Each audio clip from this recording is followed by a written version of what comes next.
શાંતિભર્યું music બેકગ્રાઉન્ડમાં જય દશામા માતાજી। આજે આપણે સાંભળીએ દશામાની પવિત્ર વાર્તા, એક એવી સ્ત્રીની જેણે સત્ય અને શ્રદ્ધાથી દુઃખ પર જીત મેળવી।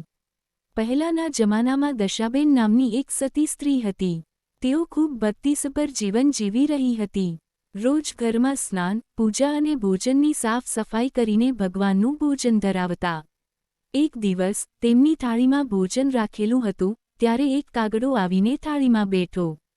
દશાબેન એ કાગડાને ધપકાવી દીધો અને કહ્યું, તું કાગડો છે, તું મારા પવિત્ર ભોજનને ન છૂ। પણ એ કાગડો કોઈ સામાન્ય કાગડો ન હતો, એ હતી દશામા માતાજી પોતે। દેવીએ રુષ થઈ ગઈ અને શાપ આપ્યો, તારક ચિહ્ન, હવે તારા ઘરમાં સુખ નહીં રહે, સંતાન નહીં રહે અને તું દુઃખ ભોગવેશ।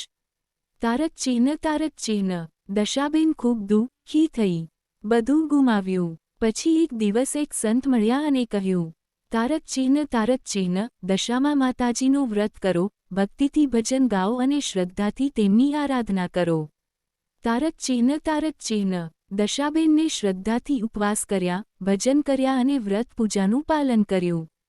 દશામા માતાજી પ્રસન્ન થઈને ફરી આશીર્વાદ આપ્યો, તારક ચિહ્ન, હવે તારા ઘરમાં સુખ શાંતિ ફરી આવશે। તારક ચિહ્ન। એ દિવસથી દશાબેનનું જીવન બદલાઈ ગયું। દેશ। આજની વાર્તામાં શીખવા મળ્યું, ભક્તિ, શ્રદ્ધા અને સત્કર્મ એ દરેક દુઃખ ઉપરની જીત છે। જય દશામા મા।